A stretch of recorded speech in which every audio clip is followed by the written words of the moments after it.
So I'm sure you all remember the whole pink sauce fiasco that occurred earlier this year, where this woman went viral on TikTok for making this pink sauce that she was putting on absolutely everything that she would eat. And honestly, to me it looked like she was eating some Pepto-Bismol. But as these videos went more and more viral, people all around the country started wondering what this mystery goop tasted like. And so she decided to run with the hype and make this an actual product that she could sell to the masses. The only problem was that she was not prepared to do this at all. She did not follow any sort of health and safety regulations, as she made and produced these bottles in her own house. I mean, this lady was really shipping this sauce in bags with no insulation in the middle of the summer. There was more bacteria in these bottles by the time they arrived than sauce. Eventually, the FDA even showed up to her house, and things got pretty bad for a cool minute. But now it's rumored that she has signed a co-packing deal with a major sauce brand, and even you could be seeing her products in a store near you as soon as Christmas time.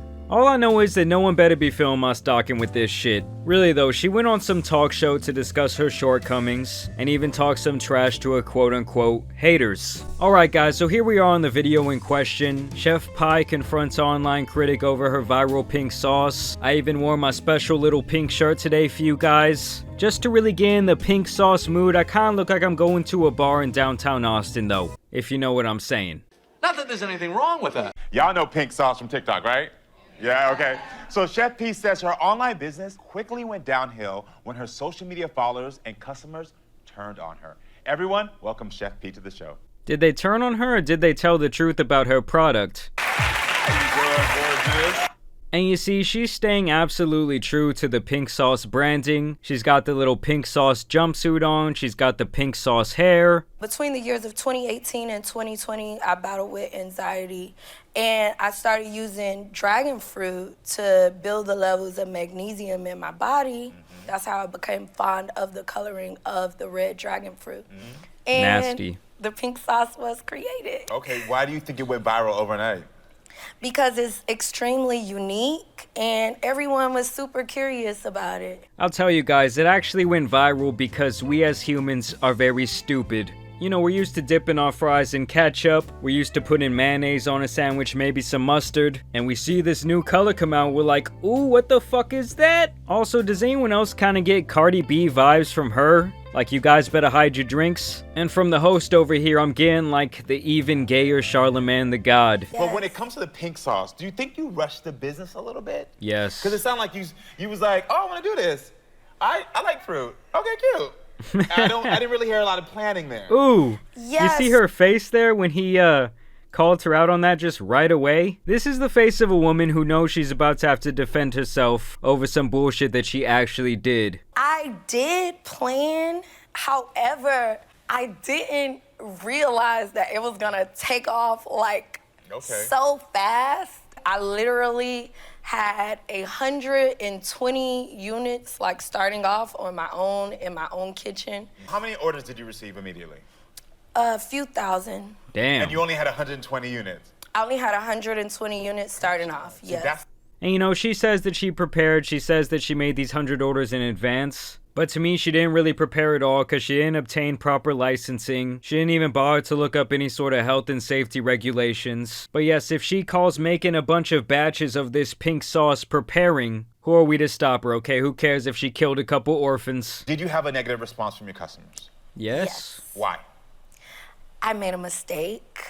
There was a packaging mistake. Someone who received the first order was someone that I knew personally. So she called me like, girl, my package looks horrific. Yeah. And so then I was like, okay, we have to put it in, like we have to stop all of these orders, contact each and every customer. We contacted everyone directly. We will either refund you or send you a brand new bottle of pink sauce, letting them know like, hey, we care. And You handled your business like Yes. a boss. She was like, I made a mistake, I'm gonna rectify it. yes. Okay, You handled your business like a boss. No, she didn't. Okay, so far the two statements they've made about this controversy have been that she was prepared, which was bullshit, and that she handled her own negligence like a boss. When in all reality, let's just be honest, guys. She was trying to avoid that scathing hot lawsuit. when did you start receiving the backlash, and what was that backlash saying? Okay, so there was a young lady on social media. She took it as the moment to say, hey, this is my moment to become viral. So this is someone who got one of your products. Yes. And saw that maybe if I post about this, I'm gonna get attention for saying, hey, pink sauce is wrong, pink sauce is this. Yes. So, I mean, it was so bad, even down to someone lying about their own death. I mean, it was just horrible. And my son saw that video first. I walked in the door and see my son laying on the floor like, did my mom kill somebody? Oh my God. You know? Well, you know, kid, your mom could have killed somebody due to her own negligence in her business. And now she's still gonna come out here on this talk show and she actually has the audacity to play the victim here. To act like this other person was just looking for their 15 minutes of fame. When in all reality, they were warning these stupid TikTok consumers that this sauce that you were selling for like $20 a bottle was completely inedible and could honestly make you very sick. This shit could have sent you to the hospital. I heard that because of the negative backlash in the comments, you went into financial ruins and you basically had to move out of your house? Well, no, I moved out of my house for safety. I was receiving threats. People were sending me my address. They were telling me that they were going to post it on social media. Yeah, and I gotta be honest, guys, all that type of shit is not cool. I get that people do some fucked up things on the internet, but pretty much across the board, I'm absolutely against any sort of doxing. These are like your address, your telephone number, all this stuff that they were putting online? Yes. They were like, oh, we can negotiate. This isn't, and then afterwards they were like, oh, this isn't blackmail. Everyone in the world thinks I'm a horrible person. I created this sauce for fun and food. You know, I wouldn't say that everyone thinks that you're a horrible person, but holding someone accountable for something they did wrong, I mean, that's really just kind of the way of the internet. And let's be honest here for a second, you don't got it that bad, you just got this big time co-packaging deal. And there's actually a very high chance that this woman could be very rich pretty soon. You start talking about people posting these things, and it's like in the moment you're like, oh, this is crazy or whatever. But after a while, that affects your psyche. Yes. That affects your soul. Yes. All right, well. Yes, guys, of course, social media is a double-edged sword. I mean, on one hand, without TikTok, without these social platforms, this woman never would have sold a single bottle. It would have really just been an idea in her mind. But then there's the negatives that also come with social media, and when you don't do things right, especially when you're selling a product that's specifically food, you're gonna get your ass called out on it. And now they're gonna be bringing on this girl who made several videos about the pink sauce, and how when she got delivered in the mail, it was all fucked up. So here's my bottle.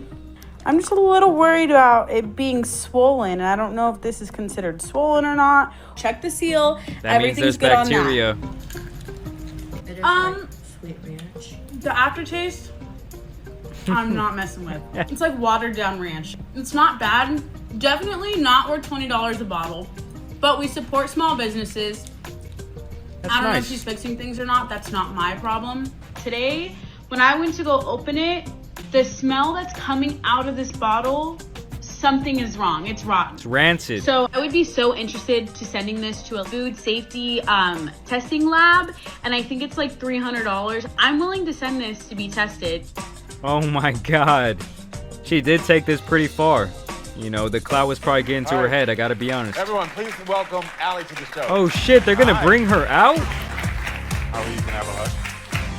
I like how the people in the audience are like shaking their head in disapproval, and you can even see how nervous the pink sauce lady is getting. Hi.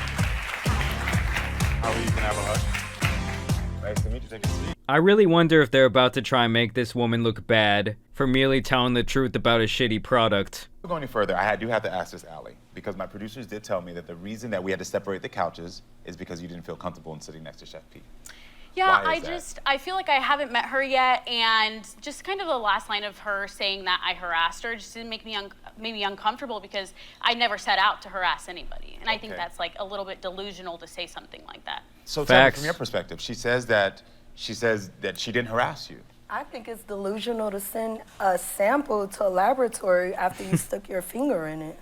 So obviously the pink sauce lady is really fucking pissed off at this point. And to be honest, I'm absolutely on this woman's side. You know, it'd be one thing if she was one of those people who was trying to dox her, But she really just gave her product an honest review, and if this pink sauce lady couldn't have taken the heat, she should have got the fuck out of the kitchen. So when I was doing the review, there was just so many red flags that I saw on it, like the label. You know, when you make a USDA label, you have to put in batch numbers, because if something were to be recalled, you have to be able to trace it down to the salt and pepper that is in something. And so if something... Wait, not to cut you off, but to cut you off. So you didn't see the video because you follow me, right? Well, I want to hear Allie. Yeah, absolutely. You had your time to talk, so just let me have mine. Ooh. I won't lie, this woman's coming in here, and I think she's about to absolutely body the pink sauce lady. I mean, she obviously came with the receipts. She obviously is well researched. She knows what she's talking about with the whole FDA batches. If it does have dairy in it, you see all these concerns. You saw my TikTok. If you knew I had a problem with it, you could have contacted me and I could have turned around. And I'm not a hateful person. I could have been like, wow, Chef P contacted me. So you're saying that you contacted me? No, I'm saying you didn't contact me. Okay, but why would I contact someone who's fabricating something on the internet? But nothing was fabricated. To be honest, you're not special. Oh my God. You're not special. Okay.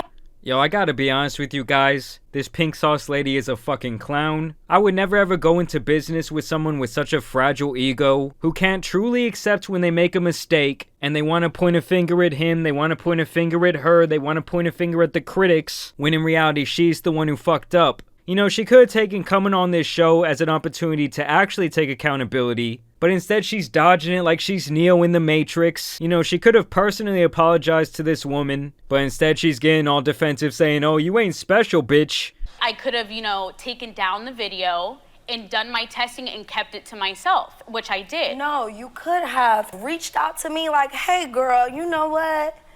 I see what you're doing, it's amazing and all. I'm a supporter, but I think you should look into this. Take this step. Did you research this? Did you check out your packaging there? Why the fuck is the audience clapping? Why should the customer have to contact the business because the business's product is fucked up? You should have been the one to immediately contact her. You should have been the one to immediately try and make this right. I mean, honestly, guys, I'm kind of just blown away. Versus trying to tear down my business and my livelihood. Well, you didn't take your own business and your own livelihood very seriously, and in the end, it cost you your entire reputation. And I guarantee you, coming onto this show really did you no favors. You keep saying that I should have reached out to you, but you should have. And also, and I'm gonna touch your hand when I say this.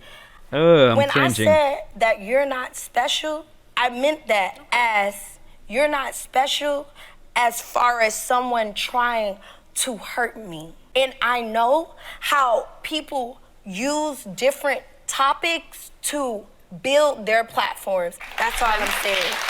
And Welcome to the internet. I think at the end of the day, I think this is a moment of reflection. Absolutely, and I think it's a moment of learning on both parts. I think the learning is more on your part. Yes. Okay. And that's What? being real. And this being real here. Because I literally, Oh my the God. thing is a matter of that. The audience, the co-host, the pink sauce lady, they're all ganging up on this blonde woman when all she did was literally tell the truth and she had a couple viral videos clowning her ass. I don't really see nothing wrong with that at all. I think it's a much worse thing to ship out a bunch of rancid products to your followers. Her business, her livelihood, her safety is being affected now. Your responsibility is to Wow. build each other up as women. This is fucking insane. So yeah, it wasn't her responsibility to make sure she did anything with her business right. You know, she could have put people in the hospital, she could have put people in an early grave. But no, let's blame the person who was dogging her online. Honestly, everyone involved with this production outside the blonde woman, to me is just an absolute clown. You know, I was ready to come on here and give the pink sauce lady some props. I was ready to say, oh, good for her, you know, she's gonna be in these Walmarts, she's gonna be in these Targets. But after seeing this, I really just think she's very arrogant, and one of those people who obviously loves to play the victim and can never see themselves in the wrong. Either way, y'all let me know what you guys think about the pink sauce lady down below. Do you think in any way this made her look better? Because I think it made her look horrendous. But as always, I do want to thank you guys for watching today's video, dropping a like and subscribing. As you guys know, it's been your boy the Tan Superman, and some other poorly run businesses out here need to be covered, so I'm out. Peace!